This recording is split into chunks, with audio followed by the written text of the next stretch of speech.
ओम नमः शिवाय। सती का प्रश्न तथा उसके उत्तर में भगवान शिव द्वारा ज्ञान एवं नवधा भक्ति के स्वरूप का विवेचन। कैलाश तथा हिमालय पर्वत पर श्री शिव और सती के विविध विहारों का विस्तार पूर्वक वर्णन करने के पश्चात ब्रह्मा जी ने कहा, मुने, एक दिन की बात है, देवी सती एकांत में भगवान शंकर से मिली। उन्हें भक्तिपूर्वक प्रणाम करके दोनों हाथ जोड़कर खड़ी हो गई। प्रभु शंकर को पूर्ण प्रसन्न जान नमस्कार करके विनीत भाव से खड़ी हुई दक्ष कुमारी सती भक्ति भाव से अंजलि बांधे बोली। सती ने कहा, देव देव महादेव करुणा सागर प्रभु दीनोद्धार परायण महायोगिन, मुझ पर कृपा कीजिए। आप परम पुरुष हैं, आपके स्वामी हैं, सबके स्वामी हैं। रजोगुण सत्वगुण तमोगुण से परे हैं, निर्गुण भी हैं सगुण भी हैं, सबके साक्षी निर्विकार और महाप्रभु हैं। हर मैं धन्य हूँ जो आपकी कामिनी और आपके साथ सुंदर विहार करने वाली आपकी प्रिया हुई।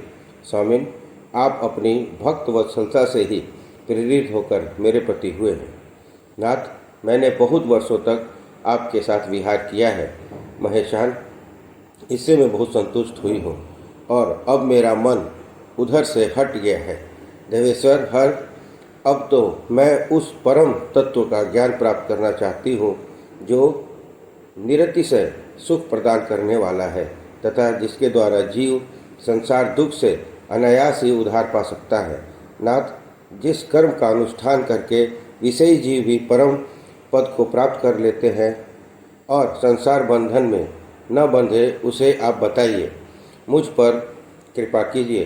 ब्रह्मा जी कहते हैं, मुने, इस प्रकार आदिशक्ति महेश्वरी सती ने केवल जीवों के उद्धार के लिए जब उत्तम भक्ति भाव के साथ भगवान शंकर से प्रश्न किया, तब उनके उस प्रश्न को सुनकर स्वेच्छा से शरीर धारण करने वाले तथा योग के द्वारा भोग से विरक्त चित्त वाले स्वामी शिव ने अत्यंत प्रसन्न होकर सती से इस प्रकार कहा। शिव बोले, देवी दक्षिणंदिनी महेश्वरी, सुनो, मैं उसी परम तत्व का वर्णन करता हूँ जिसके वासनाबद्ध जीव तत्काल मुक्त हो सकता है। परमेश्वरी, तुम विज्ञान को परम तत्व जानो। विज्ञान यह है जिसके उदय होने पर मैं ब्रह्म हूँ, ऐसा दृढ़ निश्चय हो जाता है। ब्रह्म के सिवा दूसरी किसी वस्तु का स्मरण नहीं रहता तथा वह विज्ञानी पुरुष ही बुद्धि सर्वथा शुद्ध हो जाती है। प्रिय, यह विज्ञान दुर्लभ है। इस त्रिलोकी में उसका ज्ञाता कोई विरला ही होता है। वह जो और जैसा भी है सदा मेरा स्वरूप ही है, साक्षात परापर ब्रह्म है। उस विज्ञान की माता है मेरी भक्ति, जो भोग और मोक्ष रूप फल प्रदान करने वाली है। यह मेरी कृपा से सुलभ होती है। भक्ति 9 प्रकार की बताई गई है। सती भक्ति और ज्ञान में कोई भेद नहीं है। भक्त और ज्ञानी दोनों को ही सदा सुख प्राप्त होता है। जो भक्ति का विरोधी है उसे ज्ञान की प्राप्ति ही नहीं होती। देवी, मैं सदा भक्त के अधीन रहता हूँ और भक्ति के प्रभाव से जातिहीन नीच मनुष्यों के घरों में भी चला जाता हूँ, इसमें संशय नहीं है। सती, यह भक्ति 2 प्रकार की है, सगुणा निर्गुणा। जो वैधि शास्त्र विधि से प्रेरित और स्वाभाविकी हृदय के सहज अनुराग से प्रेरित भक्ति होती है, वह श्रेष्ठ है।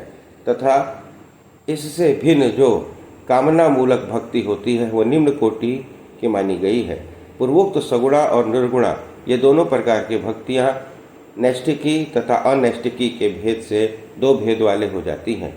नैष्ठिकी भक्ति 6 प्रकार की जाननी चाहिए और अनैष्ठिकी की एक ही प्रकार की कही गई है। विद्वान पुरुष विहिता और अविहिता आदि भेद से उसे अनेक प्रकार की मानते हैं। इन द्विविध भक्तियों के बहुत से भेद प्रभेद होने के कारण इसके तत्व का अन्यंत्र वर्णन किया गया है। प्रिय, मुनियों ने सगुणा और निर्गुणा दोनों भक्तियों के 9 अंग बताए हैं।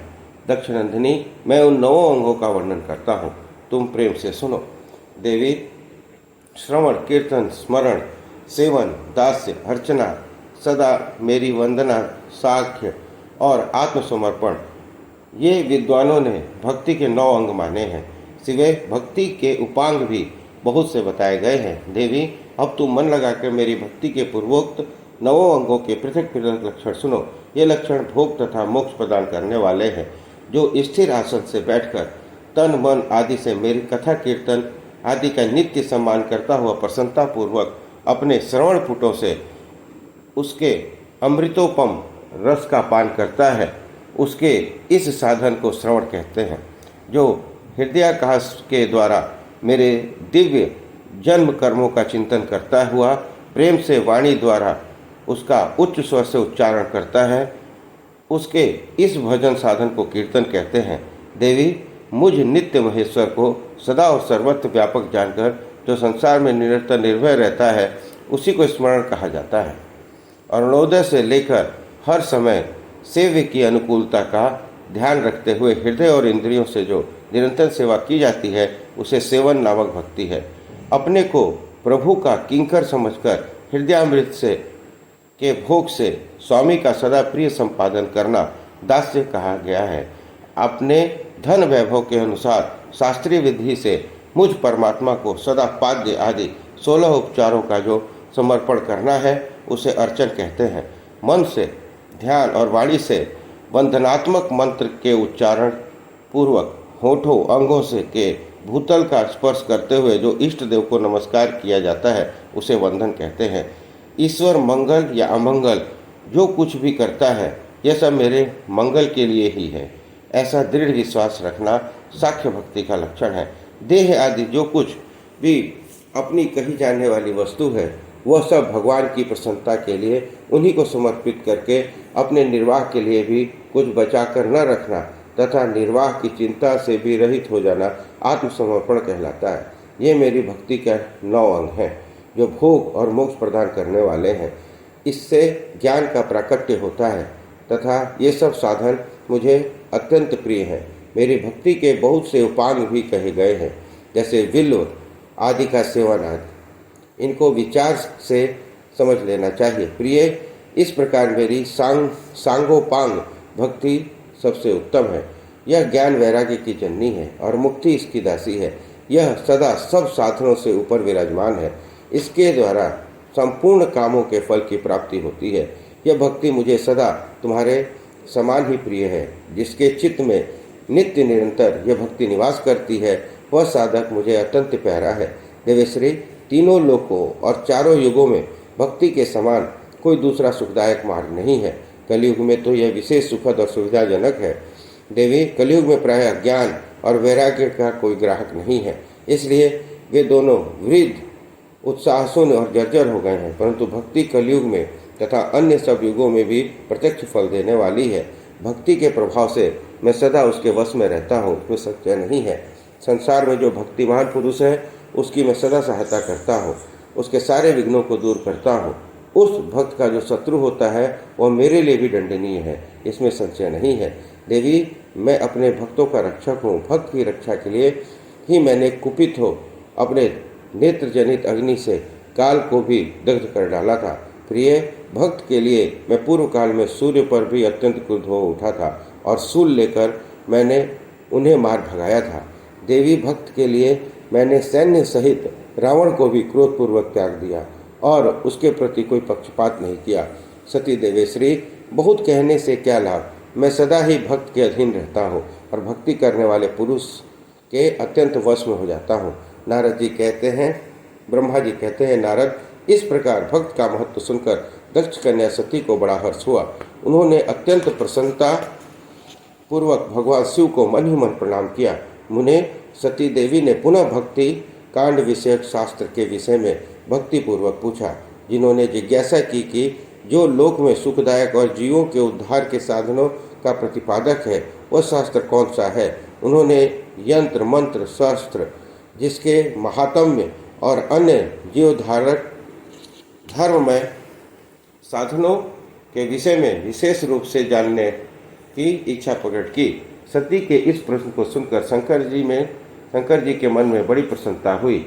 उन्होंने जीवों के उद्धार के लिए सब शास्त्रों का प्रेम पूर्वक वर्णन किया। महेश्वर ने 5 अंगों सहित तंत्र शास्त्र, यंत्र शास्त्र और भिन्न भिन्न दिव्येश्वरों की महिमा का वर्णन किया। मुनीश्वर इतिहास कथा सहित उन देवताओं के भक्तों की महिमा का, वर्णाश्रम धर्मों का तथा राजधर्म का भी निरूपण किया। पुत्र और स्त्री के धर्म की महिमा का कभी नष्ट न होने वाला वर्ण श्रम धर्म का तथा जीवों के सुख देने वाले वैदिक शास्त्र तथा ज्योतिष शास्त्र का भी वर्णन किया। महेश्वर ने कृपा करके उत्तम सामुद्रिक शास्त्र का तथा और भी बहुत से शास्त्रों का तत्वतः वर्णन किया। इस प्रकार लोकोपकार करने के लिए सद्गुण संपन्न शरीर धारण करने वाले त्रिलोक सुखदायक तथा सर्वज्ञ सती शिव हिमालय के कैलाश शिखर पर तथा अन्य स्थानों में नाना प्रकार की लीलाएं करते थे। वे दोनों दंपत्ति साक्षात पर ब्रह्म हैं। अध्याय 21 से 23 समाप्त। बोलो हर हर महादेव। ओम नमः शिवाय। अध्याय 24। दंडकारण्य में शिव को श्री राम के प्रति मस्तक झुकाते देख सती का मोह तथा शिव की आज्ञा से उनके द्वारा श्री राम की परीक्षा। नारद जी बोले, ब्राह्मण विदेह प्रजानाथ महाप्राज्ञ दयानिधे, आपने भगवान शंकर तथा देवी सती के मंगलकारी सुयश का श्रवण कराया। अब इस समय पुनः प्रेम पूर्वक उनके उत्तम यश का वर्णन कीजिए। उन शिव दंपत्ति ने वहां रहकर कौन सा चरित्र किया था? ब्रह्मा जी ने कहा, मुने तुम मुझसे सती और शिव के चरित्र के प्रेम से श्रवण करो। वे दोनों दंपत्ति वहां लौकिकी गति का आश्रय ले नित्य निरंतर क्रीड़ा किया करते थे। तदंतर महादेवी सती को अपने पति शंकर का वियोग प्राप्त हुआ, ऐसा कुछ श्रेष्ठ बुद्धि वाले विद्वानों का कथन है। परंतु मुने वास्तव में उन दोनों का परस्पर वियोग कैसे हो सकता है, क्योंकि वे दोनों वाणी और अर्थ के समान एक दूसरे से सदा मिले जुले हैं, शक्ति और शक्तिमान है, चित्त स्वरूप हैं, फिर भी उनमें लीला विषयक रुचि होने के कारण वह सब कुछ संगठित हो सकता है। सती और शिव यद्यपि ईश्वर है, तो ही लौकिक रीति का अनुकरण करके वे जो जो लीलाएं करते हैं ये सब संभव है। दक्ष कन्या सती ने जब देखा कि मेरे पति ने मुझे त्याग दिया है, तब वे अपने पिता दक्ष के यज्ञ में गई और वहां भगवान शंकर का अनादर देख उन्होंने अपने शरीर को त्याग दिया। वे ही सती पुनः हिमालय के घर पार्वती के नाम से प्रकट हुई और बड़ी भारी तपस्या करके उन्होंने विवाह के द्वारा पुनः भगवान शंकर को प्राप्त कर लिया। सूत जी कहते हैं, महर्षियों, ब्रह्मा जी की बात सुनकर नारद जी ने विधाता से शिवा और शिव के महान यश के विषय में इस प्रकार पूछा। नारद जी बोले, महाभाग विष्णु शिष्य विधाता, आप मुझे शिवा और शिव के भाव तथा आचार से संबंध रखने वाले उनके चरित्र को विस्तार पूर्वक सुनाइए। तात भगवान शंकर ने अपने प्राणों से भी प्यारी धर्म पत्नी सती का किस लिए त्याग किया? यह घटना तो मुझे बड़ी विचित्र जान पड़ती है, अतः इसे आप अवश्य कहें। अजय, आपके पुत्र दक्ष के यज्ञ में भगवान शिव का अनादर कैसे हुआ और वहां पिता के यज्ञ में जाकर सती ने अपने शरीर का त्याग किस प्रकार किया? इसके बाद वहां क्या हुआ? भगवान महेश्वर ने क्या किया? ये सब बातें मुझसे कहिए। इन्हें सुनने के लिए मेरे मन में बड़ी श्रद्धा है। ब्रह्मा जी ने कहा, मेरे पुत्रों में श्रेष्ठ महाप्राज्ञ तात नारद, तुम महर्षियों के साथ बड़े प्रेम से भगवान चंद्रमौली का यह चरित्र सुनो। श्री विष्णु आदि देवताओं से सेवित पर ब्रह्म महेश्वर को नमस्कार करके मैं उनके महान अद्भुत चरित्र का वर्णन आरंभ करता हूँ। मुने, ये सब भगवान शिव की लीला ही है। वे प्रभु अनेक प्रकार की लीला करने वाले स्वतंत्र निर्विकार है। देवी सती भी वैसी ही है, अन्यथा वैसा कर्म करने में कौन समर्थ हो सकता है? महेश्वर शिव ही परब्रह्म परमात्मा है। एक समय की बात है, तीनों लोकों में विचरने वाले लीला विशारद भगवान रुद्र सती के साथ बैल पर आरूढ़ हो भूतल पर भ्रमण कर रहे थे। घूमते घूमते वे दंडारण्य में गए। वहां उन्होंने लक्ष्मण सहित भगवान राम को देखा, जो रावण द्वारा छल पूर्वक हरी गई अपनी प्यारी पत्नी सीता को खोज रहे थे। वे हा सीता ऐसा उच्चारण से पुकारते, जहाँ तहाँ देखते और बारंबार रोते थे। उनके मन में विरह का आवेश छा गया था। सूर्यवंश में उत्पन्न वीर भूपाल दशरथ नंदन भरताग्रज श्री राम आनंद रहित हो लक्ष्मण के साथ वन में भ्रमण कर रहे थे और उनकी कांति फीकी पड़ गई थी। उस समय उदार चेता पूर्ण काम भगवान शंकर ने बड़ी प्रसन्नता के साथ उन्हें प्रणाम किया और जय जयकार करके वे दूसरी ओर चल दिए। भक्त शंकर ने उस वन में श्री राम के सामने अपने को प्रकट नहीं किया। भगवान शिव की मोह में डालने वाली ऐसी लीला देख सती को बड़ा विस्मय हुआ।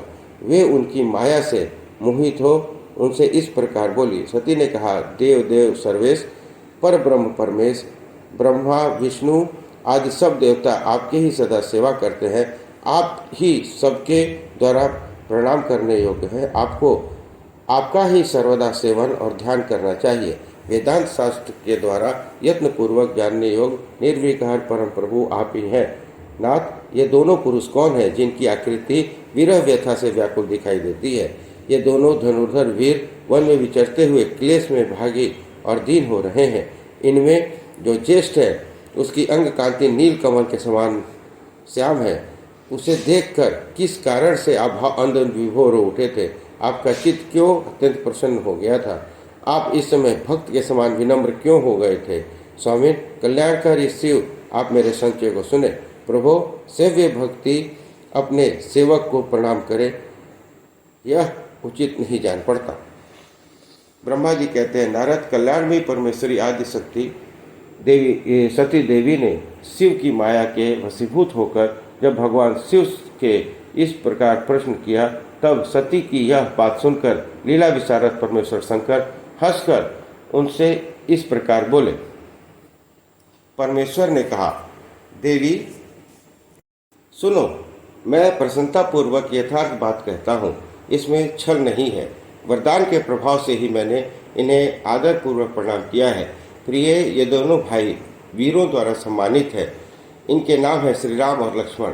इनका प्राकट्य सूर्यवंश में हुआ है। ये दोनों राजा दशरथ के विद्वान पुत्र हैं। इनमें जो गोरे रंग के छोटे बंधु हैं वे साक्षात शेष के अंश हैं। उनका नाम लक्ष्मण है। इनके बड़े भैया का नाम श्री राम है। इनके रूप में भगवान विष्णु ही अपने संपूर्ण अंश से प्रकट हुए हैं। उपद्रव इनसे दूर ही रहते हैं। ये साधु पुरुषों की रक्षा और हम लोगों के कल्याण के लिए इस पृथ्वी पर अवतरण हुए हैं। ऐसा कहकर सृष्टिकर्ता भगवान शंभु चुप हो गए। भगवान शिव की ऐसी बात सुनकर भी सती के मन को इस पर विश्वास नहीं हुआ। क्यों न हो, भगवान शिव की माया बड़ी प्रबल है।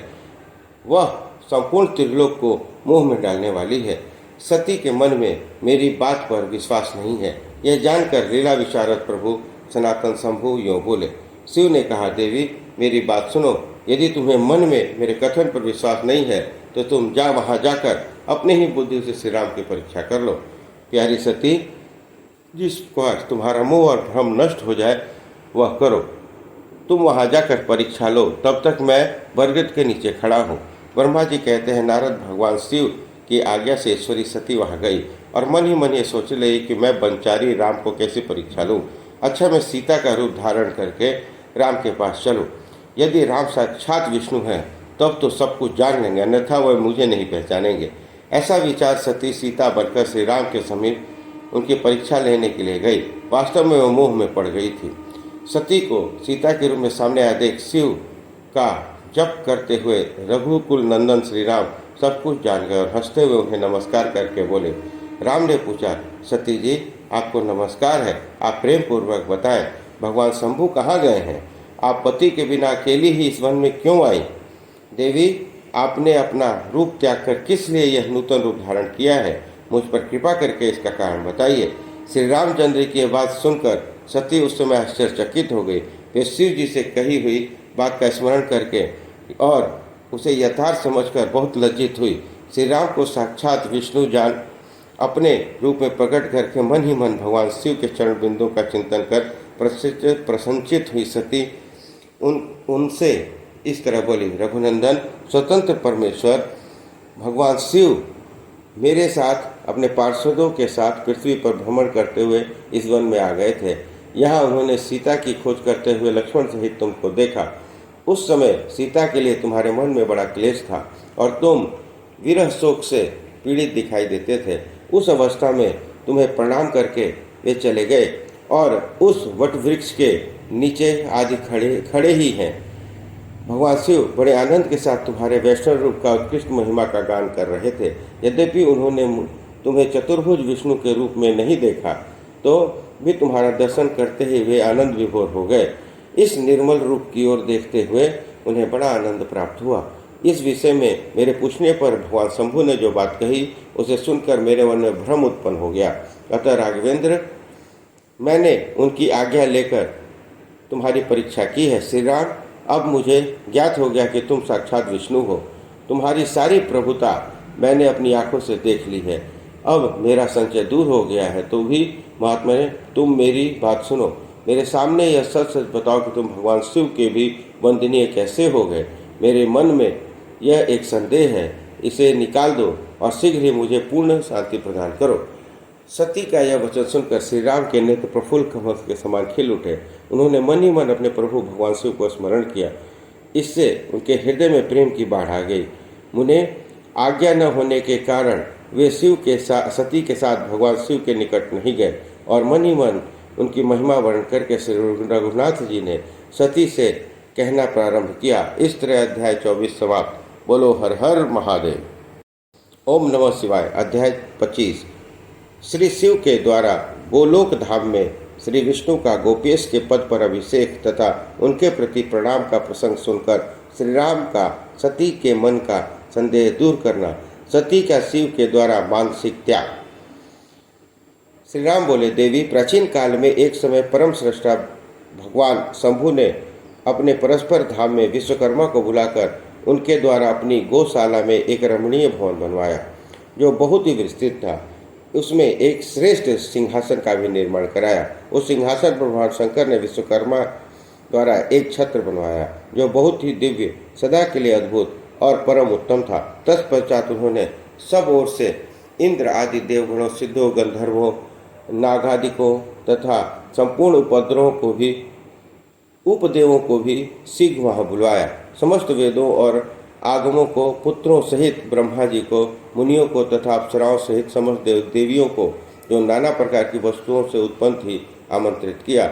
इसके सिवा देवताओं, ऋषियों, सिद्धों, नागों की 16 कन्याओं को भी बुलवाया, जिनके हाथों में मांगलिक वस्तुएं थीं। मुने वीणा, मृदंग आदि नाना प्रकार के वाद्यों को बजाकर सुंदर गीतों के द्वारा महान उत्सव रचाया। संपूर्ण औषधियों के साथ राज्याभिषेक के योग्य द्रव्य एकत्रित किए गए। प्रत्यक्ष तीर्थों के जलों में भरे हुए 5 कलश भी मंगवाए गए। इसके सिवा और भी बहुत सी दिव्य सामग्रियों को भगवान शंकर ने अपने पार्षदों द्वारा मंगवाया और वहाँ उच्च स्वर से वेद मंत्रों का घोष करवाया। देवी, भगवान विष्णु की पूर्ण भक्ति से महेश्वर देव सदा प्रसन्न रहते हैं, इसलिए उन्होंने प्रतियुक्त हृदय से श्रीहरि को बैकुंठ से बुलवाया और शुभ मुहूर्त में श्रीहरि को उस श्रेष्ठ सिंहासन पर बिठाकर महादेव जी ने स्वयं ही प्रेम पूर्वक उन्हें सब प्रकार के आभूषण से विभूषित किया। उनके मस्तक पर मनोहर मुकुट बांधा और उनके मंगल कौतुक कराए गए। ये सब हो जाने के बाद महेश्वर ने स्वयं ब्रह्मांड मंडप में श्रीहरि का अभिषेक किया और उन्हें अपना वह सारा ऐश्वर्य प्रदान किया जो दूसरों के पास नहीं था। तदंतर स्वतंत्र ईश्वर भक्तवत्सल शंभु ने श्रीहरि का स्तवन किया और अपनी पराधीनता को सर्वत्र प्रसिद्ध करते हुए वे लोककर्ता ब्रह्मा से इस प्रकार बोले। महेश्वर ने कहा, लोकेश, आज से मेरी आज्ञा के अनुसार ये विष्णु हरि स्वयं मेरे वंदनीय हो गए। इस बात को सभी सुन रहे हैं। तात, तुम संपूर्ण देवता आदि के साथ इन हरि को प्रणाम करो और ये वेद मेरी आज्ञा से मेरी ही तरह इन हरि का वर्णन करें। श्री रामचंद्र जी कहते हैं, देवी, भगवान विष्णु की शिव भक्ति देखकर प्रशंसित हुए वरदायक भक्त वत्सल रुद्रदेव ने उपयुक्त बात कहकर स्वयं ही श्री गुरुध्वज को प्रणाम किया। तदंतर ब्रह्मा आदि देवताओं, मुनियों और सिद्ध आदि ने भी उस समय श्री हरि की वंदना की। इसके बाद अत्यंत प्रसन्न हुए भक्त वत्सल महेश्वर ने देवताओं के समक्ष श्रीहरि को बड़े बड़े वर प्रदान किए। महेश बोले, हरे, तुम मेरी आज्ञा से संपूर्ण लोकों के कर्ता, पालक, संहारक हो। धर्म, अर्थ, काम के दाता तथा दुर्नीति अथवा अन्याय करने वाले दुष्टों को दंड देने वाले हो। महान बल पराक्रम से संपन्न जगत पूज्य जगदीश्वर बने रहो। समरांगण में तुम कहीं भी जीते नहीं जा सकोगे। मुझसे भी तुम कभी पराजित नहीं होगे। तुम मुझसे मेरी दी हुई 3 प्रकार की शक्तियाँ ग्रहण करो। एक तो इच्छा आदि की सिद्धि, दूसरी नाना प्रकार की लीलाओं को प्रकट करने की शक्ति और तीसरी तीनों लोकों में नित्य स्वतंत्रता। हरे, जो तुमसे द्वेष करने वाले हैं वे निश्चय ही मेरे द्वारा प्रयत्नपूर्वक दंडनीय होंगे। विष्णु, मैं तुम्हारे भक्तों को उत्तम मोक्ष प्रदान करूंगा। तुम इस माया को भी ग्रहण करो, जिसका निवारण करना देवता आदि के लिए भी कठिन है, तथा जिससे जिससे मोहित होने पर वह विश्व जड़ रूप हो जाएगा। हरे, तुम मेरी बाईं भुजा हो, विधाता दाहिनी भुजा, और तुम इन विधाता के भी उत्पादक और पालक हो। मेरा हृदय रूप जो रुद्र है वही मैं हूँ, इसमें संशय नहीं है। यह रुद्र तुम्हारा और ब्रह्मा आदि देवताओं का भी निश्चय ही पूज्य है। तुम यहाँ रहकर विशेष रूप से संपूर्ण जगत का पालन करो। नाना प्रकार की लीलाएं करने वाले विभिन्न अवतारों द्वारा सदा सबकी रक्षा करते रहो। मेरे चिन्मय धाम में तुम्हारा जो भी यह परम वैभवशाली और अत्यंत उज्ज्वल स्थान है, वह गोलोक नाम से विख्यात होगा। हरे, भूतल पर जो तुम्हारे अवतार होंगे, वे सबके रक्षक मेरे भक्त होंगे। मैं उनका अवश्य दर्शन करूंगा। वे मेरे वर से सदा प्रसन्न रहेंगे। श्री रामचंद्र जी कहते हैं, देवी, इस प्रकार से हरि को अपना अखंड ऐश्वर्य सौंपकर उमा वल्लभ भगवान हर स्वयं कैलाश पर्वत पर रहते हुए अपने पार्षदों के साथ स्वच्छंद कीर्ता करते हैं। तभी से भगवान लक्ष्मीपति यहाँ गोप वेश धारण करके आए और गोपी और गोवाओं के अधिपति होकर बड़ी प्रसन्नता के साथ रहने लगे। वे श्री विष्णु प्रसन्नचित हो समस्त जगत की रक्षा करने लगे। वे शिव की आज्ञा से नाना प्रकार के अवतार ग्रहण करके जगत का पालन करते हैं। इस समय वे ही श्रीहरि भगवान शंकर की आज्ञा से 4 भाइयों के रूप में अवतीर्ण हुए हैं। ये 4 भाइयों में सबसे बड़ा मैं राम हूँ, दूसरे भरत, तीसरे लक्ष्मण और चौथे भाई शत्रुघ्न है। देवी, मैं पिता की आज्ञा से सीता और लक्ष्मण के साथ वन में आया था। यहाँ किसी निशाचर ने मेरी पत्नी सीता को हर लिया है और मैं विरही होकर भाई के साथ इस वन में अपनी प्रिया का अन्वेषण करता हूँ। जब आपका दर्शन प्राप्त हो गया तब सर्वथा मेरा कुशल मंगल ही होगा। माँ सती, आपकी कृपा से ऐसा होने में कोई संदेह नहीं है। देवी, निश्चय ही आपकी ओर से मुझे सीता की प्राप्ति विषयक वर प्राप्त होगा। आपके अनुग्रह से उस दुख देने वाले पापी राक्षस को मारकर मैं सीता को अवश्य प्राप्त करूंगा। आज मेरा महान सौभाग्य है जो आप दोनों ने मुझ पर कृपा की। जिस पर आप दोनों दयालु हो जाए वह पुरुष धन्य और श्रेष्ठ है। इस प्रकार बहुत सी बातें कह कल्याणमयी सती देवी को प्रणाम करके रघुकुल शिरोमणि श्री राम उनकी आज्ञा से उस वन में विचरने लगे। पवित्र हृदय वाले श्री राम की यह बात सुनकर सती मन ही मन शिव भक्ति परायण रघुनाथ जी की प्रशंसा करते हुए बहुत प्रसन्न हुई, पर अपने कर्म को याद करके उनके मन में थोड़ा शोक हुआ। उनकी अंग कांति फीकी पड़ गई। वे उदास होकर शिव जी के पास लौट गई। मार्ग में जाती हुई देवी सती बार बार चिंता करने लगी कि मैं भगवान शिव की बात नहीं मानी और श्री राम के प्रति कुत्सित बुद्धि कर ली। अब शंकर जी के पास जाकर उन्हें क्या उत्तर दूंगी। इस प्रकार बारंबार विचार करके उन्हें उस समय बड़ा पश्चाताप हुआ। शिव के पास जाकर सती ने मन ही मन प्रणाम किया। उनके मुख पर विषाद छा रहा था। वे शोक से व्याकुल और निस्तेज हो गई थी। सती को दुख देकर भगवान हर ने उनका कुशल समाचार पूछा। प्रेम पूर्वक कहा, तुमने किस प्रकार परीक्षा ली। उनकी यह बात सुनकर देवी मस्तक झुकाए उनके पास खड़ी हो गई। उनका मन शोक और विषाद में डूबा हुआ था। भगवान महेश्वर ने ध्यान लगाकर सती का सारा चरित्र जान लिया और उन्हें मन से त्याग दिया। वेद धर्म का प्रतिपादन करने वाले परमेश्वर शिव ने अपनी पहले की ही प्रतिज्ञा को नष्ट नहीं होने दिया। सती का मन से त्याग करके वे अपने निवास भूत कैलाश पर्वत पर चले गए।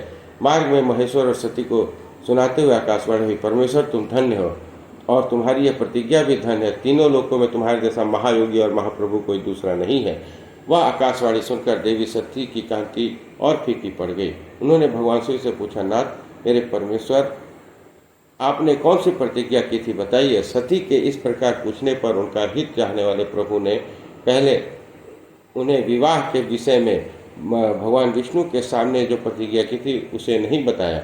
उन्हें उस समय सती ने अपने प्राण बल्लभ प्रति भगवान शिव का ध्यान करके उस समस्त कारण को जान लिया जिससे उनके प्रियतम ने उन्हें त्याग दिया था। शंभु ने मेरा त्याग कर दिया। इस बात को जानकर दक्ष कन्या सती शीघ्र ही अत्यंत शोक में डूब गई और बारंबार से झुकने लगी। सती के मनोभाव को जानकर शिव ने उनके लिए जो प्रतिज्ञा की थी उसे गुप्त ही रखा और वे दूसरी बहुत सी कथाएं कहने लगे। नाना प्रकार की कथाएं कहते हुए सती के साथ कैलाश पर्वत पर जा पहुँचे और श्रेष्ठ आसन पर स्थित हो चित्त वृत्ति से निरोध पूर्वक समाधि लगा अपने स्वरूप का ध्यान करने लगे। सती मन में अत्यंत विषाद ले अपने उस धाम में रहने लगी। मुने शिवा और शिव ने के उस चरित्र को कोई नहीं जानता। महामुनि स्वेच्छा से शरीर धारण करके लोक लीला का अनुसरण करने वाले उन दोनों प्रभुओं का इस प्रकार वहां रहते हुए दीर्घ काल तक व्यतीत हो गया। तत्पश्चात उत्तम लीला करने वाले महादेव जी ने ध्यान तोड़ा। यह जानकर जगदम्बा सती वहां आई और उन्होंने व्यथित हृदय से शिव के चरणों में प्रणाम किया। उदार चेता शंभु ने उन्हें अपने सामने बैठने के लिए आसन दिया और बड़े प्रेम से बहुत ही मनोरम कथाएं कहीं। उन्होंने वैसी ही लीला करके सती के सुख को तत्काल दूर कर दिया और वे पूर्णतः सुखी हो गई। फिर भी शिव ने अपनी प्रतिज्ञा को नहीं छोड़ा। तात परमेश्वर शिव के विषय में यह कोई आश्चर्य की बात नहीं समझनी चाहिए। उन्हें मुनि लोग शिवा और शिव की ऐसी ही कथा कहते हैं। कुछ मनुष्य उन दोनों में वियोग मानते हैं, परंतु उनमें वियोग कैसे संभव है? शिवा और शिव के चरित्र को वास्तविक रूप से कौन जानता है? ये दोनों सदा अपनी इच्छा से खेलते और भली भांति लीलाएं करते हैं। सती और शिव वाणी और अर्थ की भांति एक दूसरे से नित्य संयुक्त है। उन दोनों में वियोग होना असंभव है। उनकी इच्छा से ही उनमें लीला वियोग हो सकता है। इस तरह अध्याय 25 समाप्त। बोलिए हर हर महादेव। ओम नमः शिवाय। प्रयाग में समस्त महात्मा मुनियों द्वारा किए गए यज्ञ में दक्ष का भगवान शिव को तिरस्कार पूर्वक शाप देना और नंदी द्वारा ब्राह्मण कुल को शाप प्रदान, भगवान शिव का नंदी को शांत करना। ब्रह्मा जी कहते हैं, नारद, पूर्व काल में समस्त महात्मा मुनि प्रयाग में एकत्र हुए थे। वहाँ सम्मिलित हुए उन सब महात्माओं का विधि विधान से एक बहुत बड़ा यज्ञ हुआ। उस यज्ञ में सनकादि सिद्धगण, देवर्षि, प्रजापति, देवता और ब्रह्म का साक्षात्कार कराने वाले ज्ञानी भी पधारे थे। मैं भी मूर्तिमान महातेजस्वी निगमों और आगमों से युक्त हो सब परिवार वहाँ गया था। अनेक प्रकार के उत्सवों के साथ वहाँ उनका विचित्र समाज जुटा था। नाना शास्त्रों के संबंध में ज्ञान चर्चा तथा वाद विवाद हो रहे थे। मुने उसी अवसर पर सती और पार्षदों के साथ त्रिलोक हितकारी, सृष्टिकर्ता एवं सबके स्वामी भगवान रुद्र भी वहाँ पहुँचे। भगवान शिव को आया देख संपूर्ण देवताओं, सिद्धों, मुनियों ने और मैंने भी भक्ति भाव से उन्हें प्रणाम किया और उनकी स्तुति की। फिर शिव की आज्ञा पाकर सब लोग प्रसन्नतापूर्वक यथास्थान बैठ गए। भगवान का दर्शन पाकर सब लोग संतुष्ट थे और अपने सौभाग्य की सराहना करते रहे। इसी बीच प्रजापतियों के भी पति प्रभु दक्ष, जो बड़े तेजस्वी थे, अकस्मात घूमते हुए प्रसन्नतापूर्वक वहाँ आए। वे मुझे प्रणाम करके मेरी आज्ञा ले वहाँ बैठे। दक्ष उन दिनों समस्त ब्रह्मांड के अधिपति बनाए गए थे, अतएव सबके द्वारा सम्माननीय थे, परंतु अपने इस गौरवपूर्ण पद को लेकर उनके मन में बड़ा अहंकार था, क्योंकि वे तत्व ज्ञान से शून्य थे। उस समय समस्त देवर्षियों ने नतमस्तक हो स्तुति और प्रणाम के द्वारा दोनों हाथ जोड़कर उत्तम तेजस्वी दक्ष का आदर सत्कार किया, परंतु वे नाना प्रकार के लीला विहार करने वाले सबके स्वामी और उत्कृष्ट लीलाधारी स्वतंत्र परमेश्वर हैं। उन महेश्वर ने उस समय दक्ष को मस्तक नहीं झुकाया। वे अपने आसन पर बैठे ही रह गए, खड़े होकर दक्ष का स्वागत नहीं किया। महादेव जी को वहां मस्तक झुकाते न देख मेरे पुत्र प्रजापति दक्ष मन ही मन अप्रसन्न हो गए। उन्हें रुद्र पर सहसा क्रोध हो गया।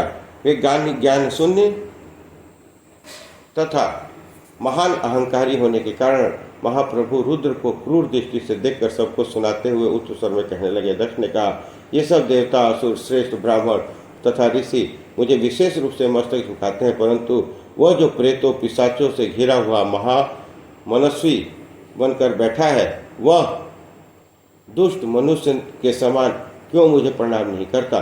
संसार में निवास करने वाला वह निर्लज्ज जो मुझे इस समय प्रणाम नहीं करता, इसका क्या कारण है? इसके वेदोक्त कर्म लुप्त हो गए हैं।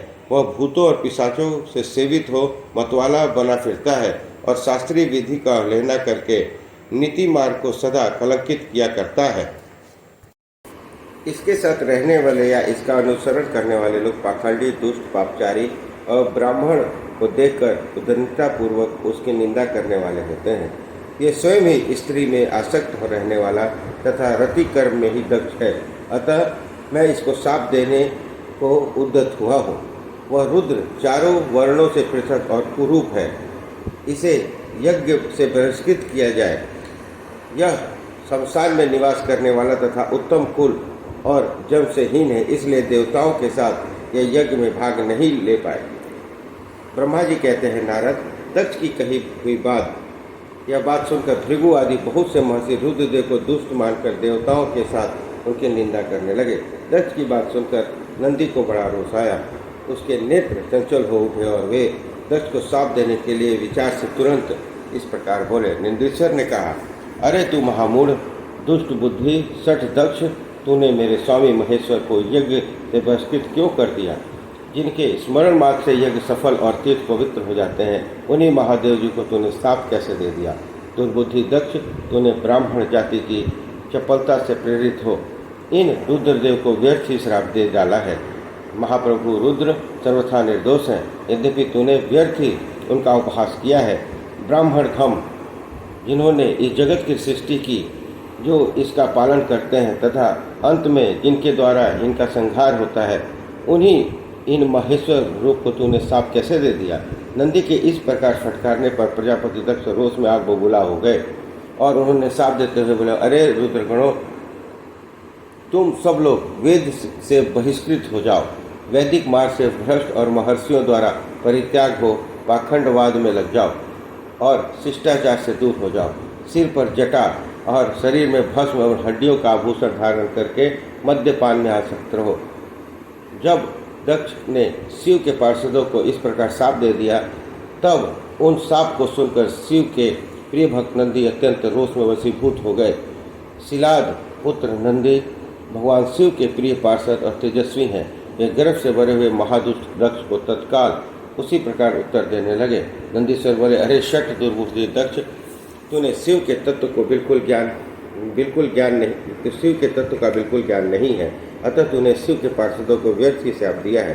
अहंकारी दक्ष, जिनके चित्त में दुष्टता भरी है, उन भृगु आदि ने भी ब्राह्मणत्व के अभिमान में आकर महाप्रभु महेश्वर का उपहास किया है। अतः यहाँ जो भगवान रुद्र से विमुख तुझ जैसे दुष्ट ब्राह्मण विद्यमान है, उनको मैं रुद्र तेज के प्रभाव से भी शाप दे रहा हूँ। तुझ जैसे ब्राह्मण कर्मफल के प्रशंसक वेदवाद में फंसकर वेद के तत्वज्ञान से शून्य हो जाएं। वे ब्राह्मण सदा भोगों में तन्मय रहकर स्वर्ग को ही सबसे बड़ा पुरुषार्थ मानते हुए स्वर्ग से बढ़कर कोई दूसरा वस्तु नहीं है ऐसा कह रहे और क्रोध, लोभ और मत से युक्त हो निर्लज भिक्षुक बने रहें। कितने ही ब्राह्मण वेद मार्ग को सामने रखकर शूद्रों का यज्ञ कराने वाले और दरिद्र होंगे, ऐसा सदा दान लेने में ही लगे रहेंगे। दूषित ज्ञान ग्रहण करने के कारण वे सब के सब नरकगामी होंगे।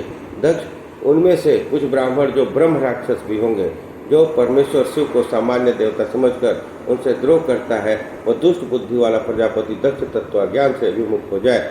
वह यह विशेष सुख की इच्छा से कामना रूपी कपट से युक्त धर्म वाले गृहस्थाश्रम में आसक्त होकर कर्म कांड का तथा कर्म फल की प्रशंसा करने वाले सनातन वेद का ही विस्तार करता रहे।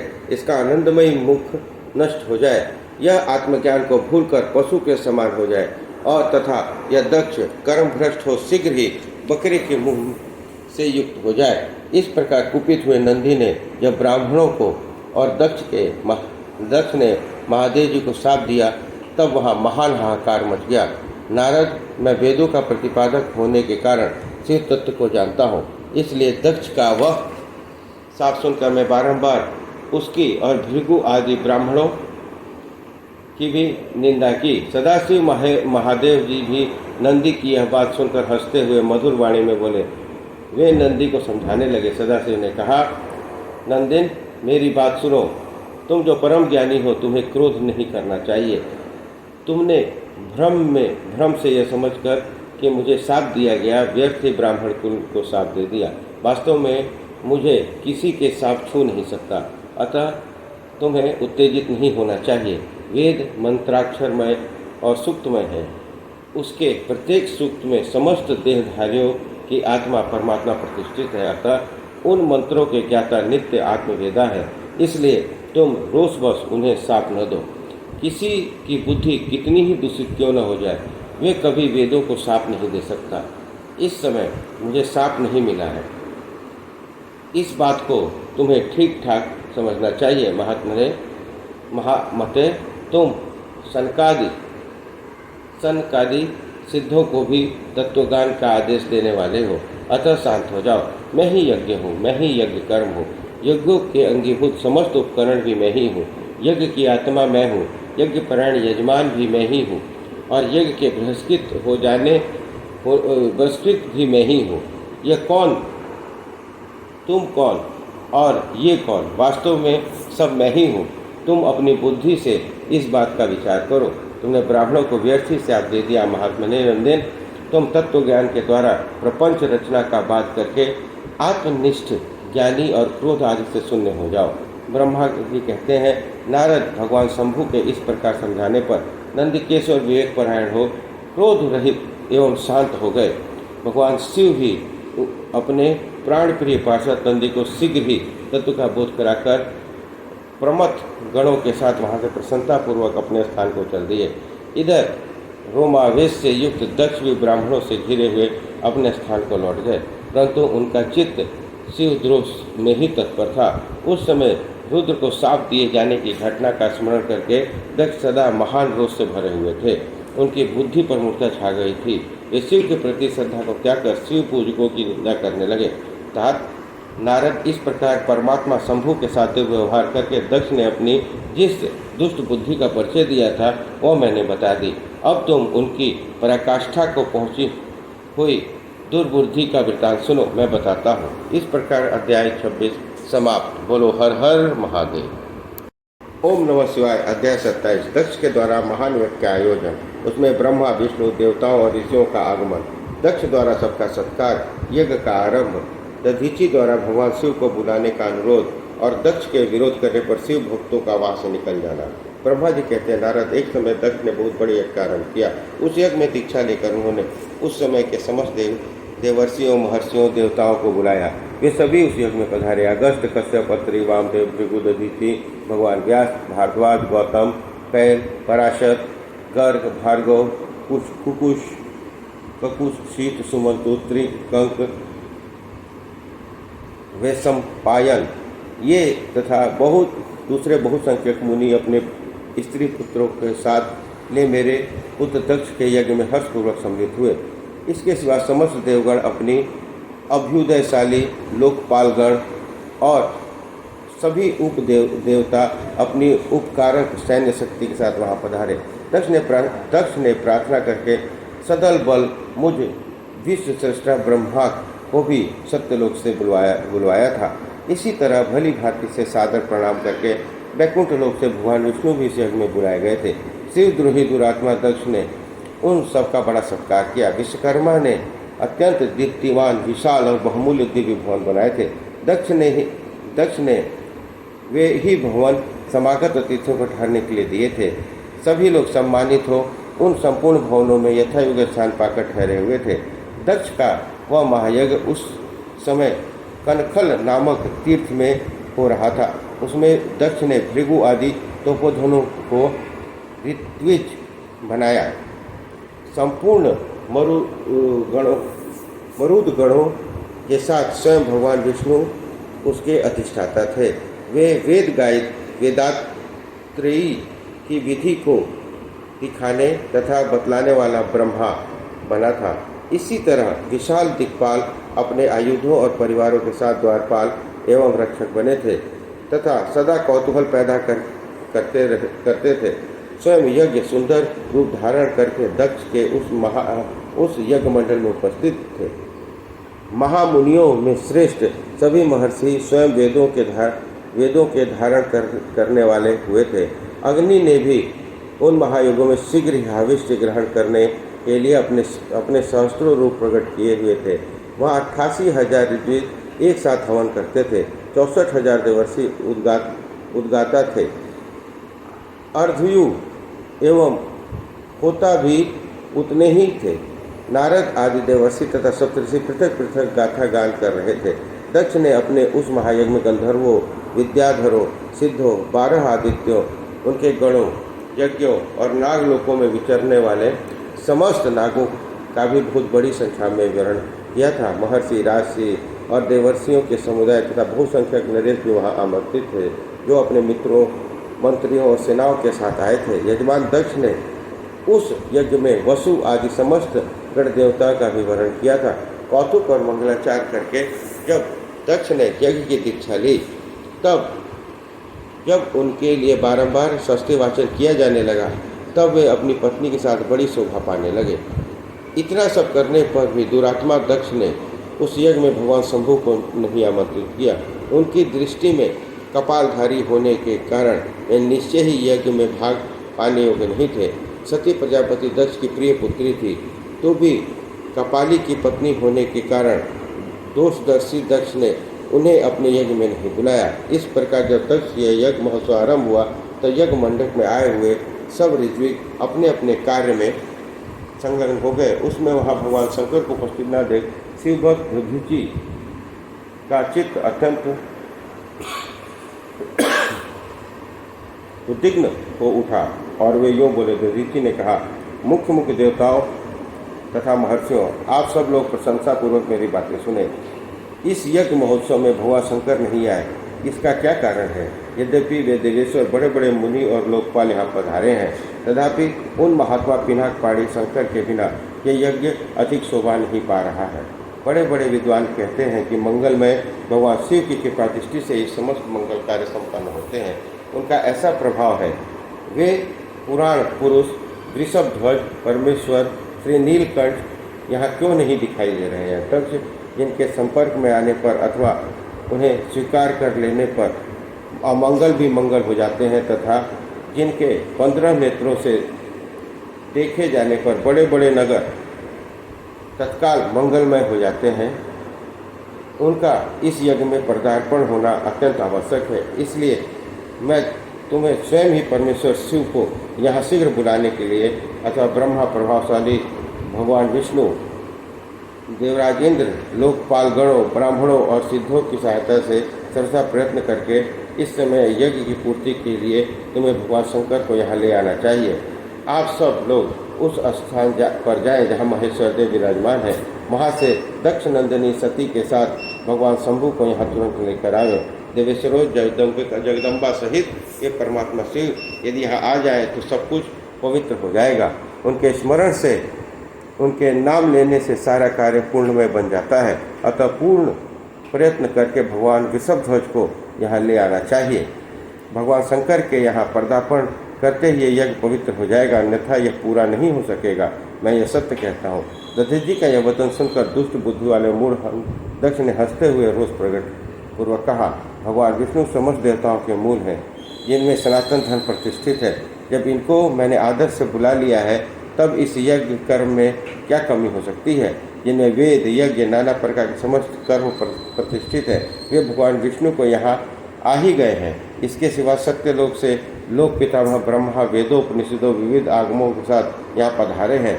देवगणों के साथ स्वयं देवराज इंद्र का भी शुभागमन हुआ है, तथा आप जैसे निष्पाप महर्षि भी यहाँ आ गए हैं। जो जो महर्षि यज्ञ में सम्मिलित होने के योग्य शांत और सुपात्र हैं, वेद और वेदार के तत्व को जानने वाले हैं और दृढ़तापूर्वक व्रत का पालन करते हैं, ये सब और स्वयं आप भी जब यहाँ पदार्पण कर चुके हैं, तब हमें यहाँ रुद्र से क्या प्रयोजन है?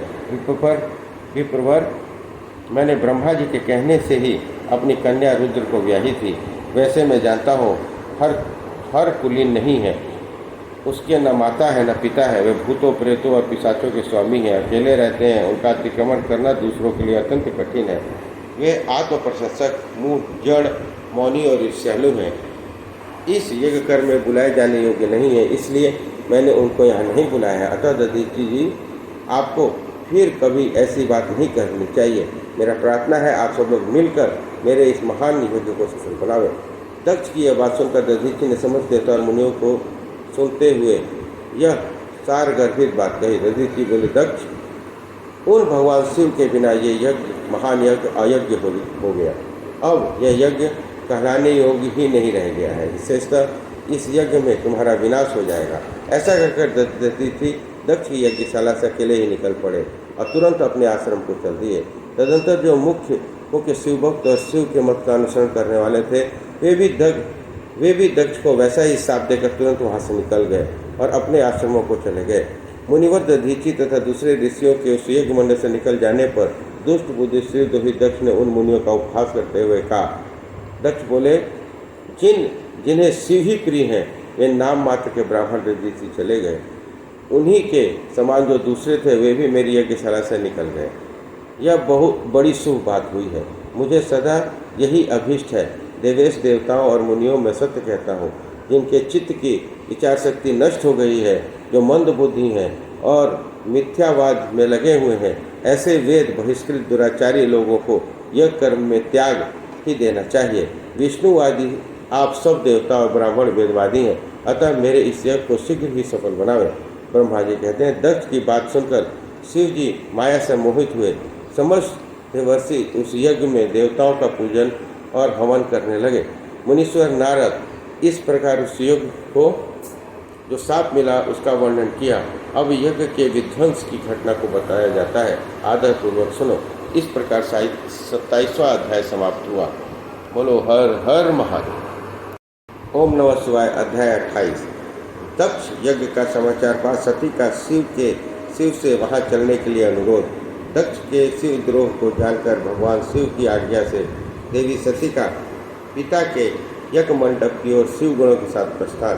ब्रह्मा जी कहते हैं, नारद, जब देवर्षि गण बड़े उत्साह और हर्ष के साथ दक्ष के यज्ञ में जा रहे थे, उस समय दक्ष कन्या देवी सती गंधमादन पर्वत पर चंदोवे से युक्त धारागिरी में सखियों से घिरी हुई भली भांति भांति के उत्तम क्रीड़ाएं कर रही थी। प्रसन्नतापूर्वक क्रीड़ा में लगी हुई देवी ने उस समय रोहिणी के साथ दक्ष यज्ञ में जाते हुए चंद्रमा को देखा। देखकर वे अपनी हितकारी प्राण प्यारी श्रेष्ठ सखी विजय से बोली, मेरी सखियों, मैं श्रेष्ठ प्राण प्रिय विजय, जल्दी जाकर पूछ करा ये चंद्रदेव रोहिणी के साथ कहाँ जा रहे हैं। सती के इस प्रकार आज्ञा देने पर विजया तुरंत उनके पास गई और उन्हें यथोचित शिष्टाचार के साथ पूछा, चंद्रदेव आप कहाँ जा रहे हैं। विजया के प्रश्न पर चंद्रदेव ने अपनी यात्रा का उद्देश्य आदरपूर्वक बताया। दक्ष के यहाँ होने वाली युगोत्सव आदि का सारा वृत्तांत कहा।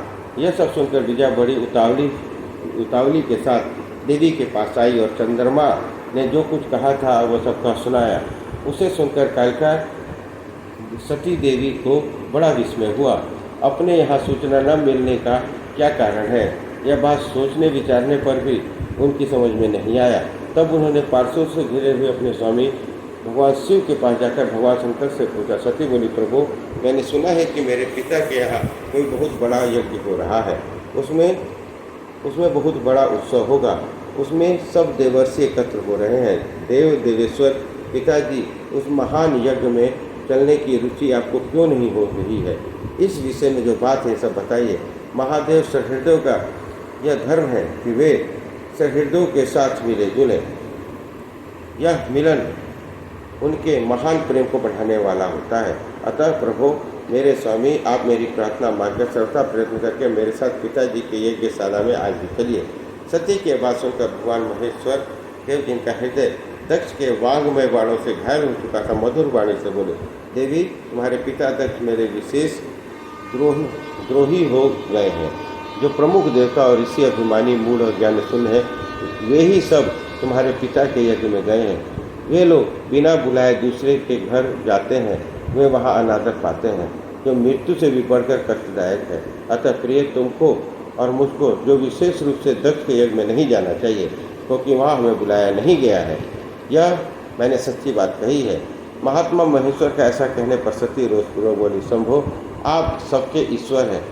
जिनके ज्ञान से यज्ञ सफल होता है, उन्हीं आपको मेरे दुष्ट पिता इस समय आमंत्रित नहीं किया। प्रभु, उस दुरात्मा का अभिप्राय क्या है, यह सब मैं जानना चाहती हूँ। साथ ही वहाँ आए हुए संपूर्ण दुरात्मा देवर्षियों के मनोभाव का भी मैं पता लगाना चाहती हूँ। अतः प्रभु, मैं आज ही पिता के यज्ञ में जाती हूँ। नाथ महेश्वर, आप मुझे वहाँ जाने की आज्ञा दें। देवी सती के ऐसा कहने पर सर्वज्ञ सर्वदक्षता सृष्टिकर्ता कल्याण स्वरूप साक्षात रुद्र उनसे इस प्रकार बोले। शिव ने कहा, उत्तम व्रत का पालन करने वाली देवी, यदि इस प्रकार तुम्हारी रुचि वहाँ जाने के लिए हो गई है, तो मेरी आज्ञा से तुम शीघ्र अपने पिता के यज्ञ में जाओ। यह नंदी वृषभ सुसज्जित है। तुम एक महारानी के अनुरूप राजोपचार साथ ले सादर इस पर सवार हो बहुसंख्यक प्रमथ गणों के साथ यात्रा करो।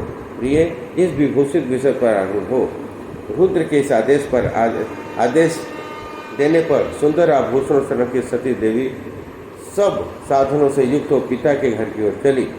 परमात्मा शिव ने उन्हें सुंदर वस्त्र, आभूषण और परम उज्ज्वल छत्र, चामर आदि महाराजोचित उपचार दिए। भगवान शिव की आज्ञा से 60,000 रुद्रगण बड़ी प्रसन्नता और महान उत्साह के साथ कौतूहलपूर्ण सती के साथ गए। उस समय वहाँ यज्ञ के लिए यात्रा करते समय सब और महान उत्सव होने लगा। महादेव जी के गणों ने शिव प्रिया सती के लिए बड़ा भारी उत्सव रचाया। वे सभी गण कौतूहलपूर्ण कार्य करने तथा सती और शिव के यश को गाने लगे। शिव के प्रिय और महान वीर प्रमथ गण प्रसन्नतापूर्वक उछलते कूदते चल रहे थे। जगदम्बा के यात्रा काल में सब प्रकार की बड़ी भारी शोभा हो रही थी। उस समय जो सुखद जय जयकार आदि का सद प्रकट हुआ उसे तीनों लोग गूंज रहे थे। इस प्रकार 28वां अध्याय समाप्त हुआ। बोलो हर हर महादेव। ओम नमः शिवाय। अध्याय 29। यज्ञशाला में शिव का भाग न देखकर सती का रोषपूर्ण वचन। दक्ष द्वारा शिव की निंदा सुन दक्ष और देवताओं को धिक्कार फटकार कर सती द्वारा अपने प्राण त्याग का निश्चय। ब्रह्मा जी कहते हैं, नारद दक्ष कन्या सती उस स्थान पर गई जहाँ पर महान प्रकाश से युक्त यज्ञ हो रहा था। वहाँ देवता, असुर, मुनिंद्र आदि के द्वारा कौतूहलपूर्ण कार्य हो रहे थे। सती ने वहाँ अपने पिता के भवन को नाना प्रकार की आश्चर्यजनक वस्तुओं से संपन्न, उत्तम प्रभा से परिपूर्ण, मनोहर और देवताओं और ऋषियों के समुदाय से भरा हुआ देखा। देवी सती भवन के द्वार पर जा खड़ी हुई और अपने वाहन नंदी से उतर कर अकेली ही शीघ्रपूर्वक यज्ञशाला के भीतर चली गई। सती को आई देख उनकी ये सुसनी माता अक्षिनी ने और बहनों ने उनका यथोचित आदर सत्कार किया, परंतु दक्ष ने उन्हें देखकर भी कुछ आदर नहीं किया तथा उन्हीं के भय से शिव की माया से मोहित हुए दूसरे लोग भी उनके प्रति आदर का भाव न दिखा सके। उन्हें सब लोग के द्वारा तिरस्कार प्राप्त होने से देवी सती को बड़ा विस्मय हुआ, तो भी उन्होंने अपने माता पिता के चरणों में मस्तक झुकाया। उस यज्ञ में सती ने विष्णु आदि देवताओं के भाग देखे, परंतु शंभु का भाग उन्हें कहीं नहीं दिखाई दिया। तब सती ने दुस्सह क्रोध प्रकट किया। वे अपमानित होने पर भी क्रोध से भरकर सब लोगों की ओर क्रूर दृष्टि से देखी और दक्ष को जलाती हुई सी बोली। सती ने कहा, प्रजापते, आपने परम मंगलकारी भगवान शिव को इस यज्ञ में क्यों नहीं बुलाया, जिनके द्वारा यह संपूर्ण चराचर जगत पवित्र होता है। तो स्वयं ही यज्ञवेताओं में श्रेष्ठ, यज्ञ के अंग, यज्ञ की दक्षिणा, यज्ञकर्ता यजमान है। उन भगवान शिव के बिना यज्ञ की सिद्धि कैसे हो सकती है। ओहो, जिनके स्मरण करने मात्र से सब कुछ पवित्र हो जाता है, उन्हीं के बिना किया हुआ सारा यज्ञ पवित्र हो जाता है। द्रव्य, मंत्र आदि, हव्य, कव्य, ये सब जिनके स्वरूप है, उन्हीं भगवान शिव के बिना इस यज्ञ का आरंभ कैसे किया गया। क्या आपने भगवान शिव को सामान्य देवता समझकर उनका आदर किया है। आज आपकी बुद्धि भ्रष्ट हो गई है, इसलिए आप पिता होकर भी मुझे अधम जच रहे हैं। अरे, ये विष्णु और ब्रह्मा आदि देवता तथा मुनि अपने प्रभु भगवान शिव के आए बिना इस यज्ञ में कैसे चले आए। ऐसा कहने के बाद शिव रूपा परमेश्वरी सती ने भगवान विष्णु, ब्रह्मा, इंद्र आदि सब देवताओं और समस्त ऋषियों को बड़े क्रोध शब्दों में फटकारा।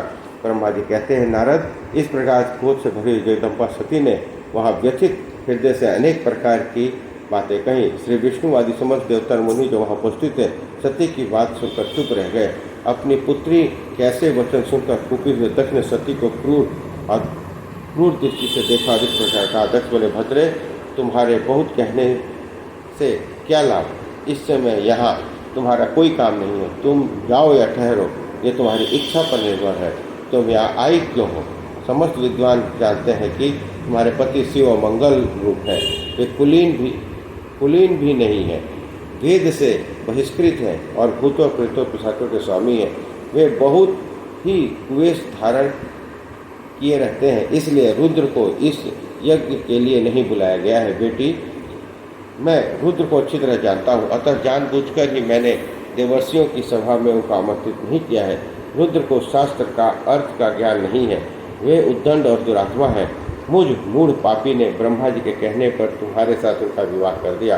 अतः शुचि स्मृते, तुम क्रोध छोड़कर स्वस्थ शांत हो जाओ। इस यज्ञ में तुम आ गई हो तो स्वयं अपना भाग ग्रहण करो। दक्ष के ऐसा कहने पर उनकी त्रिभुवन पूजिता पुत्री सती ने शिव की निंदा करने वाले अपने पति की ओर दृष्टिपात किया। तब उनका रोष और भी बढ़ गया। वे मन ही मन सोचने लगे कि मैं शंकर जी के पास कैसे जाऊं। यदि शंकर जी के दर्शन की इच्छा से यहाँ आई हूँ और उन्होंने यहाँ तक कि समाचार पूछा तो मैं क्या उत्तर दूंगी। तदनंतर तीनों लोगों की जननी सती रोषा वेश में युक्त हो लंबी सांसें खींचती हुई अपने दुष्ट हृदय पिता दक्ष से बोली। सती ने कहा, जो महादेव जी की निंदा करता है अथवा जो उनकी होती हुई निंदा को सुनता है, वे दोनों सब के सब नरक में पड़े रहते हैं जब तक चंद्रमा और सूर्य विद्यमान है। अतः तात मैं अपने इस शरीर को त्याग दूंगी, जलते ही आग में प्रवेश कर जाऊंगी। अपने स्वामी का अनादर सुनकर अब मुझे अपने इस जीवन की रक्षा से क्या प्रयोजन। यदि कोई समर्थ हो तो वह स्वयं इसे क्षेत्र करके समूह के निंदा करने वाले पुरुष की जीभ को बलपूर्वक काट डाले, तभी यह शिव निंदा श्रवण के पाप से शुद्ध हो सकता है। इसमें संशय नहीं है। यदि कुछ न कर सकने के असमर्थ हो तो बुद्धिमान पुरुष को चाहिए कि वह दोनों कान बंद करके यहाँ से चला जाए। इससे वह शुद्ध हो रहता है, दोष का भागी नहीं होता, ऐसा श्रेष्ठ विद्वान कहते हैं। इस प्रकार धर्म नीति बताने पर सती को अपने आने के कारण बड़ा पश्चाताप हुआ। उन्होंने व्यथित चित्त से शिव शंकर के वचन का स्मरण किया। फिर सती अत्यंत कोपित हो दक्ष से, उन विष्णु और समस्त देवताओं से और तथा मुनियों से भी निडर होकर बोली। सती ने कहा, तात तुम भगवान शंकर के निंदक हो, इसके लिए तुम्हें पश्चाताप होगा। यहाँ महान दुख भोगकर अंत में तुम्हें यातना भोगनी पड़ेगी। इस लोक में जिनके लिए न कोई प्रिय है न प्रिय, उन निर्वैर परमात्मा शिव के प्रतिकूल तुम्हारे सिवा दूसरा कौन चल सकता है। जो दुष्ट लोग हैं वे सदा ईर्ष्यापूर्वक आदि महापुरुषों की निंदा करते हैं, तो उनके लिए यह कोई आश्चर्य की बात नहीं है। परंतु जो महात्माओं के चरणों की रज से अपने अज्ञान अंधकार को दूर कर चुके हैं, उन्हें महापुरुषों की निंदा शोभा नहीं देती। जिनका शिव यह दो अक्षरों का नाम कभी बातचीत के प्रसंग से मनुष्यों की वाणी में एक बार भी उच्चारित हो जाए तो वह संपूर्ण पाप राशि को शीघ्र ही नष्ट कर देता है। उन्हीं पवित्र कीर्ति वाले निर्मल शिव से तुम द्वेष करते हो। आश्चर्य है, वास्तव में तुम अशिव अमंगल रूप हो। महापुरुषों के मन रूपी मधुकर ब्रह्मानंदमय रस का पान करने की इच्छा से जिनके सर्वार्थ दायक चरण कमलों का निरंतर सेवन किया करते हैं, उन्हीं से तुम मूर्खतावश द्रोह करते हो। जिन्हें तुम नाम से शिव और काम से अशिव बताते हो, उन्हें क्या तुम्हारे सिवा दूसरे विद्वान नहीं जानते?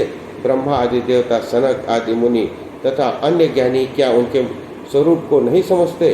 उदार बुद्धि भगवान शिव जटा फैलाए कपाल धारण किए शमशान में भूतों के साथ प्रशंसापूर्वक रहते और भस्म एवं नरमुंडों की माला धारण करते हैं।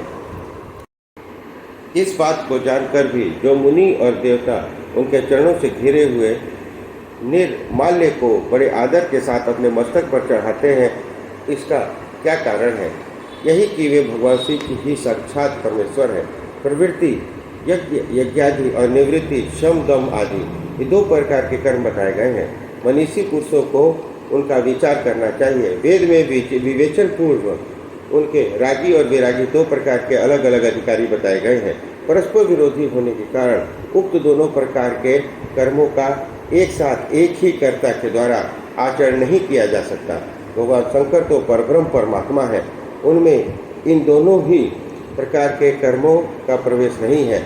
उन्हें कोई कर्म प्राप्त नहीं होता, उन्हें किसी भी प्रकार के कर्म करने की आवश्यकता नहीं है। पिताजी, हमारा ऐश्वर्य अव्यक्त है, उसका कोई लक्षण व्यक्त नहीं है। सदा आत्मज्ञानी महापुरुष ही उसका सेवन करते हैं। तुम्हारे पास वह ऐश्वर्य नहीं है। यज्ञशाला में रहकर वहाँ के अन्न से तृप्त होने वाले कर्मठ लोगों को जो भोग प्राप्त होता है, उससे वह ऐश्वर्य बहुत दूर है। जो महापुरुषों की निंदा करने वाला और दुष्ट है, उनके जन्म को धिक्कार है। विद्वान पुरुष को चाहिए कि उसके संबंध को विशेष रूप से प्रयत्न करके त्याग दे। जिस समय भगवान शिव तुम्हारे साथ मेरा संबंध दिखलाते हुए मुझे दाक्षायणी कहकर पुकारेंगे, उस समय मेरा मन सहसा अत्यंत दुखी हो जाएगा। इसलिए तुम्हारे अंग से उत्पन्न हुए सदा 100 के तुल्य घृणित इस शरीर को इस समय मैं निश्चय ही त्याग दूंगी और ऐसा करके सुखी हो जाऊंगी। हे देवताओं और मुनियों, तुम सब लोग मेरी बात सुनो। तुम्हारे हृदय में दुष्टता आ गई है। तुम लोगों का यह कर्म सर्वथा अनुचित है। तुम सब लोग मूढ़ हो, क्योंकि शिव की निंदा और कलह तुम्हें प्रिय है। अतः भगवान हर से तुम्हें इस कुकर्म का निश्चय ही पूरा दंड मिलेगा।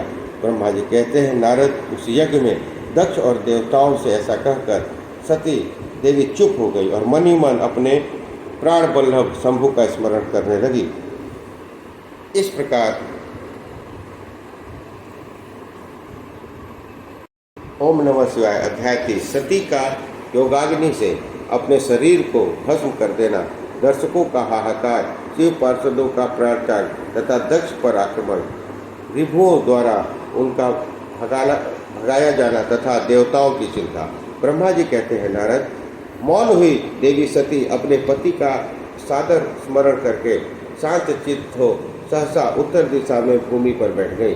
उन्होंने विधि पूर्वक जल का आचमन करके वस्त्र ओढ़ लिया और पवित्र भाव से आंखें मूंद कर पति का चिंतन करते हुए वे योग मार्ग में स्थित हो गई। उन्होंने आसन को स्थिर कर प्राणायाम द्वारा प्राण और अपान को एक रूप करके नाभि चक्र में केंद्रित किया।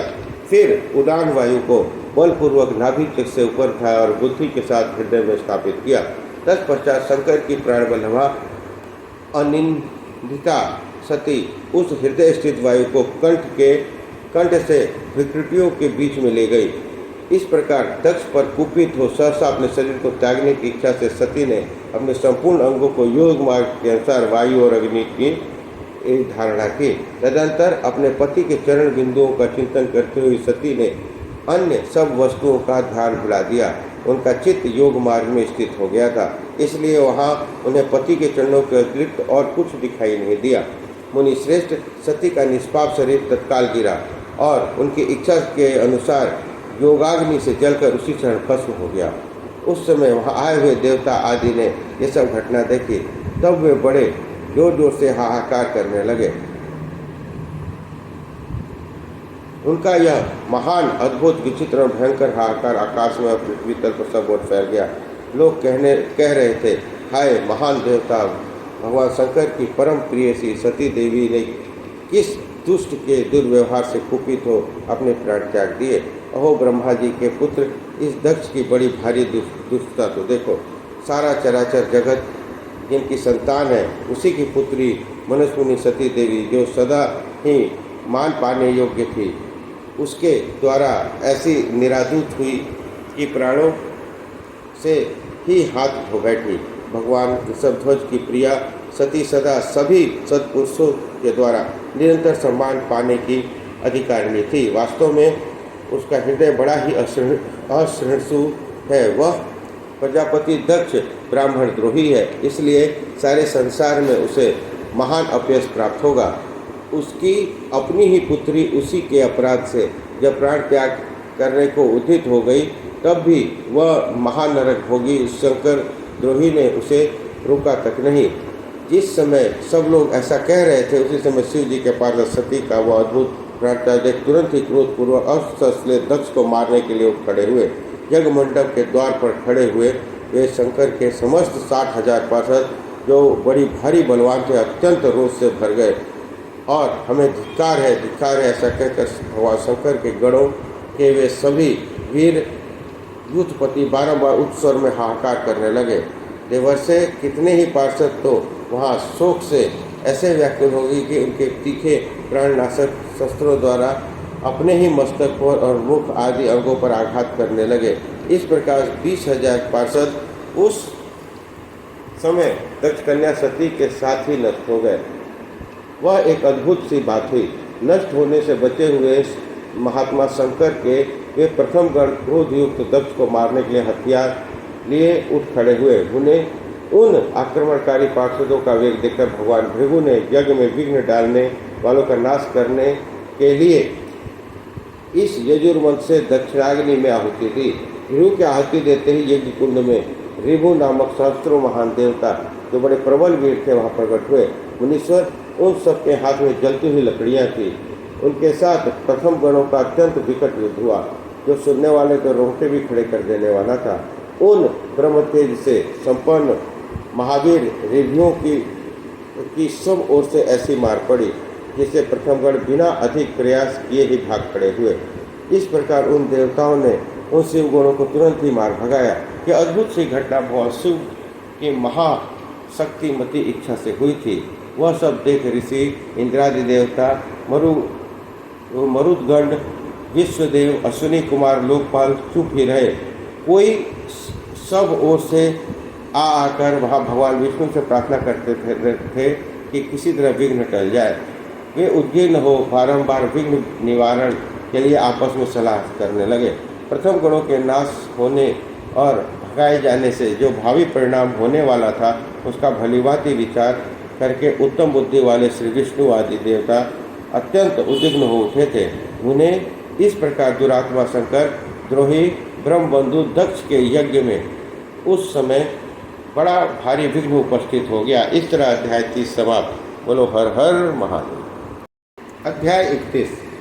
आकाशवाणी द्वारा दक्ष की भर्त्सना, उनके विनाश की सूचना तथा समस्त देवताओं को यज्ञ मंडल से निकल जाने की प्रेरणा। ब्रह्मा जी कहते हैं, मुनीश्वर, इसी बीच में वह दक्ष और देवता आदि के सुनते हुए आकाशवाणी ने यह यथार्थ बात कही।